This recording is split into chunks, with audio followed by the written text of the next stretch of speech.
Hello, xin chào tất cả các bạn đã quay trở lại với Văn Hồng Eating Show. Hôm nay thì mình sẽ tiếp tục với series mì thôi. Hôm nay thì chúng ta sẽ ăn thử một cái mì của Hàn Quốc nhá. Đây, cái mì từ 1953 của Sayang. Ok.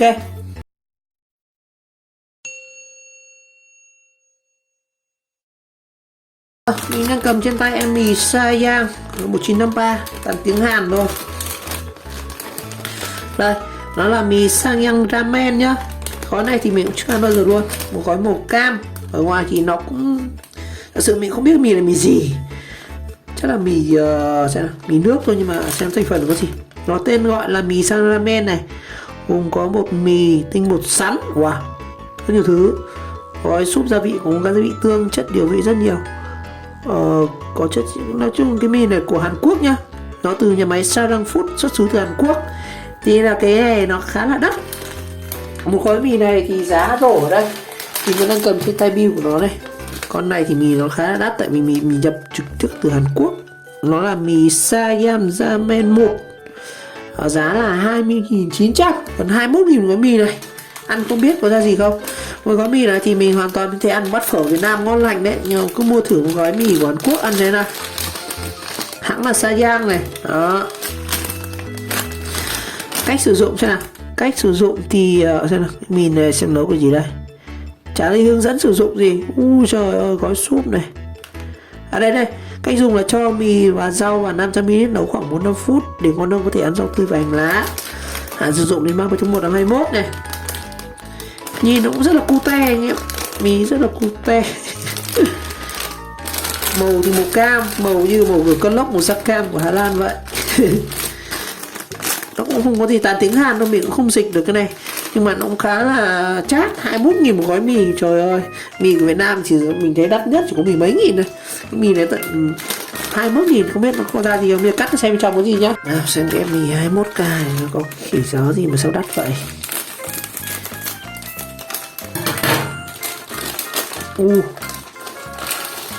Khác biệt nó đến từ sợi mì anh ạ. Mì này rất là to. Vuông. Size mì này mình xem nào. Size mì này như nó to hơn size mì ở Việt Nam. Nó là mì 120g nha anh em. Đó. Ui trời ơi, có 2 gói gia vị. Chúng ta sẽ có một gói rau xanh. Một gói rau xanh này. Một gói này là gói súp. Không biết có cay không. Mình xem thành phần của gói súp nó có gì nào. Gia vị thường không có ấy đâu nhá. Được, có cả curcumi, gia vị tớ, rất nhiều thứ nữa. Cái gói gia vị của nó rất nhiều thứ luôn này. Gói sau thì có cà rốt thôi. Wow, cái gói gia vị nó rất nhiều thứ. Rồi, bát mì thì to bản, giờ mình nấu ăn thử nhá. Rồi, mình sẽ đổ nút để chúng ta sẽ ăn thử cái mì xem như thế nào nhé. Rồi, và trong trước chờ nước sôi thì mình sẽ cho trước 2 gói gia vị của nó này. Đầu tiên tôi sẽ có gói rau này. Gói rau như mình thấy bảo là chỉ có cà rốt.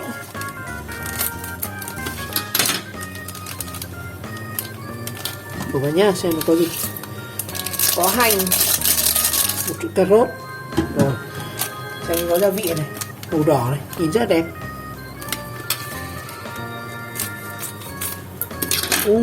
Có vẻ cay đây.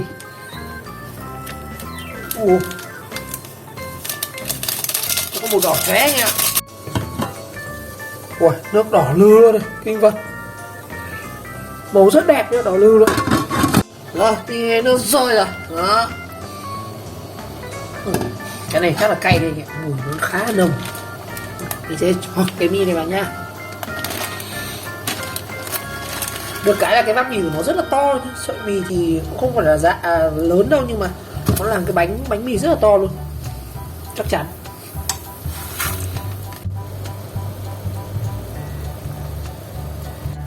Và mình thấy là người ta chia sẻ là cái này chúng ta nấu trong 4-5 phút thôi. Chắc là nó sẽ rất là dài.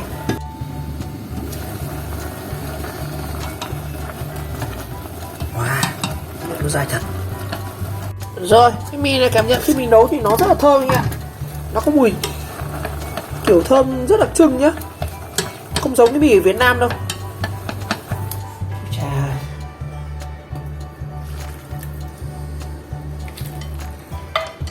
Rồi, và đây là chính là cái bát mì Sayang sau khi mình nấu khoảng 5 phút. Đây, Sợi mình thấy rằng cái sợi mì này nó nở ra không to lắm anh ạ, sợi mì bình thường mà nó khá là nhiều. Cái bát này mình ăn khá là nhiều, mùi rất là thơm, màu rất là đẹp, nó lên một cái màu đỏ rất giống cái màu tông của cái vỏ mì này. Rồi và bây giờ mình sẽ tiến hành ăn thử nhá. Tải cho anh em xem mùi vị của nó như nào. Một gói mì 21k, số mùi cũng khá là mặn mòi đấy. Thực sự thì nó không có cái gì đặc sắc ở cái vỏ ngoài cả, nó rất giống các mì thông thường nhưng mà giá của nó cũng khá là chát. Mình sẽ thử nước dùng của nó nhá.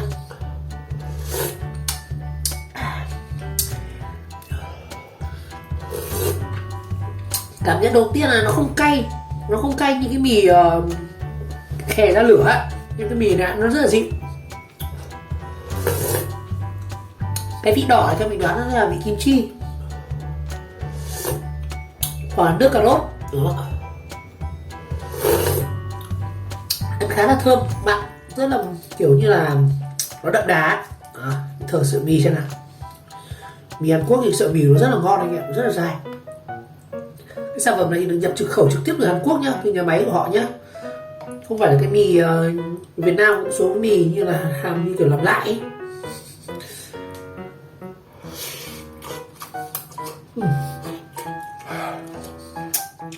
Sợi mì rất là dài, ăn rất là sướng mồm mà nó không hôi đâu. Nói thì không phải, nhưng một số cái mì Việt Nam mình ăn thấy nó rất là hôi, nhưng mà cái mì Hàn này nó làm rất là ngon. Ăn như cảm giác mình ăn cái sợi khoai tây ấy. Ngon lắm.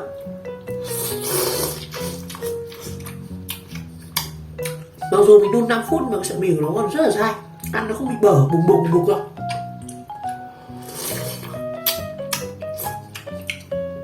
Cái nước của nó rất đậm, ngon anh em, đúng là tiền nào của đấy đấy. Mình xem thành phần cái nước dùng của nó sẽ có gì nhá.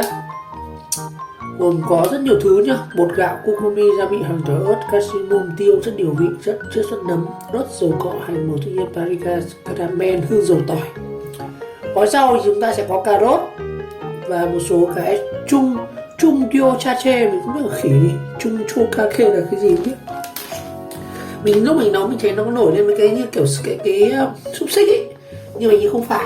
Đây này, hay cái này là cái chung cu kake gì đấy, chắc là xúc xích anh em ạ. Đây này, nó mỏng tí như này này. Đó,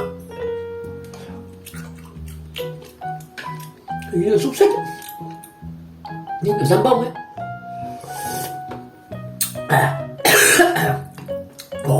Nước rất đậm dặm luôn, ngon.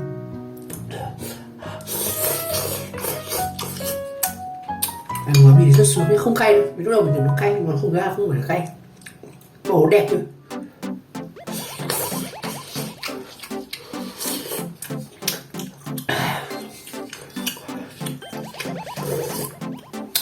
Ăn cái nước mì rất ngon. Đây, nó rất nhiều cái miếng này nhá. Chung kake cho cái miếng này. Lúc đầu mình tưởng cà rốt, không phải. Ăn nó bùi cái kiểu xúc xích ấy, không biết phải xúc xích đâu. Chắc mình hiểu đây một loại giò, vì họ sấy khô. Đó. Ngon lắm, mì ngon, ăn đậm lắm. Sốt, cái rượu dùng của nó rất là ngon.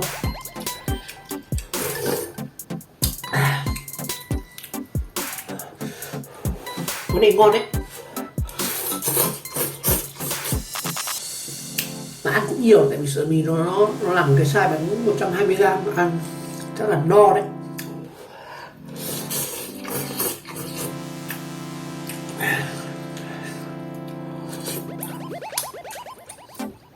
Còn thấy quảng cáo là cái thương hiệu từ năm 1963 rồi. Trời ơi, nước 63 mình chưa ra đời. Ngon lắm nhỉ, ăn nó nóng và giòn sướng rất dai dai nữa. Có những cái sợi mì nó làm dai lắm nhỉ, mình nấu gần 5-6 phút mà cái sợi mì ăn nó không bị bở đâu, ăn nó vẫn xanh nhấy.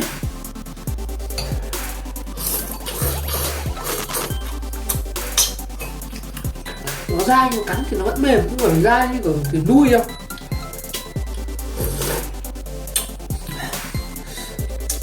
Có cái sợi đuôi ăn nó cũng rất là dai nhưng mà cắn thì không tan, như cái này mình cắn nó mềm nhưng mà cắn nó tan đến đấy, mà mình sợ nó không bị vỡ ra. Mì ngon đấy.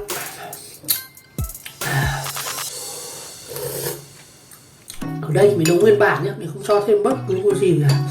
Bạn nào muốn ngon hơn thì mình có thể cho rau nhé, cho thịt trước là thứ nhé. Nhưng mình ăn thế này nó ngon lắm rồi. Giữ nguyên hương vị của mì đó. Còn cái nước dùng nó ngon này.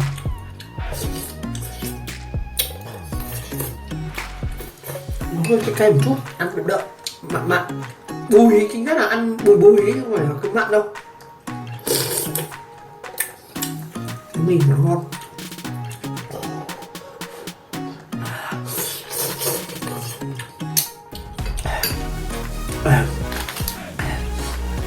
Sara ramen rồi, sản xuất từ Hàn Quốc nha, từ nhà máy Opasan của Sang Food Seoul luôn. Nhà máy này ở Hàn Quốc, ở Korea, ở Seoul thủ đô luôn. Ngon. Cái mì trông đơn giản mà ăn lạ lạ, ăn no phết đấy chứ. Ăn chờ chém gió mãi chưa hết ăn mì được.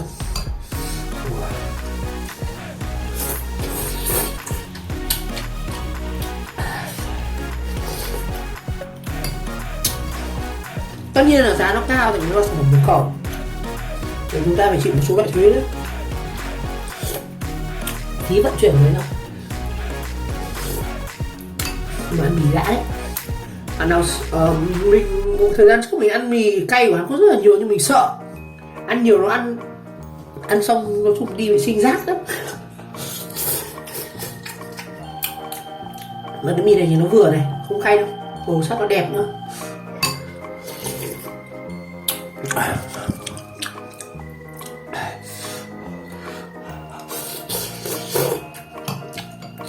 Thứ nhất là cho bánh mì cũng được.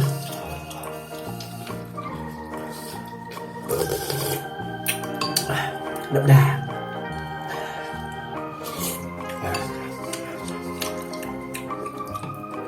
Mà cái size của nó rất là chuẩn, nó không bị vỡ vụn như một số cái mì khác nhá, chứng tỏ mì nó làm rất là vuông vức rồi. Sợi mì nó chắc, nó không bị vỡ ra như các cái bánh mì khác nhá.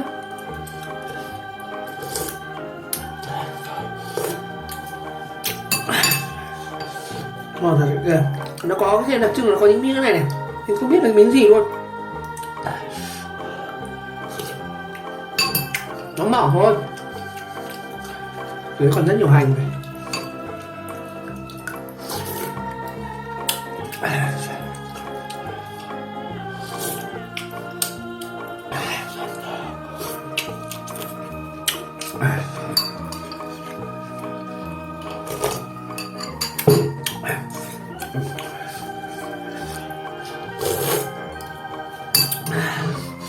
Nước mì rất là ngon này.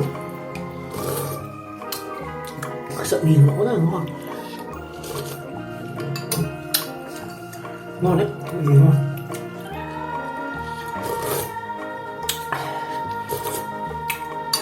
Ăn nó đậm.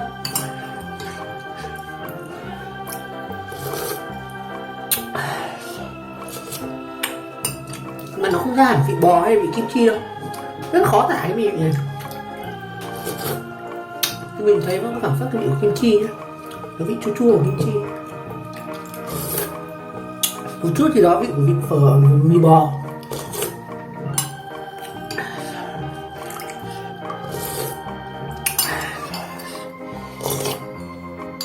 Tôi dùng rất là ngon.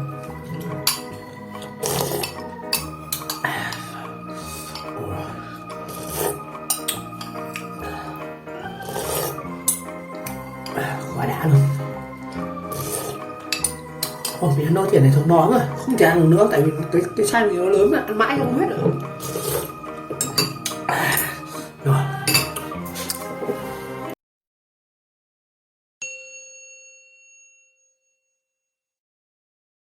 Rồi, như vậy ngày hôm nay thì mình review và ăn thử luôn, trực tiếp là người trải nghiệm một cái sản phẩm mì Sarang Ramen của Opasan Seoul Hàn Quốc cho anh em. Cảm nhận của mình với cái mì này ăn nó rất là đậm đà, cái vị của nó đậm này, Cái mì thì dai, ăn mềm, vừa dai vừa mềm. Và cái nước dùng thì rất là đậm. Ăn mình thấy cảm nhận cái nước dùng nó rất là ngon, không bị cay, không bị chua quá. Chính xác nó rất là đà, nó không bị chua, không bị lai cay quá nhiều. Mình thấy ăn rất là hợp với mình. Còn các bạn nào đã từng ăn thử cái sản phẩm mì này thì có thể để lại comment bên dưới video xem cảm nhận các bạn về sản phẩm như thế nào. Còn là bạn nào chưa ăn thử thì có thể tìm mua các sản phẩm này ở các chỗ siêu thị như Vinmart, Lotte, Bixi chẳng hạn. Rồi lớn tất cả các bạn rất là nhiều. Xin chào, gặp lại trong các video tiếp theo.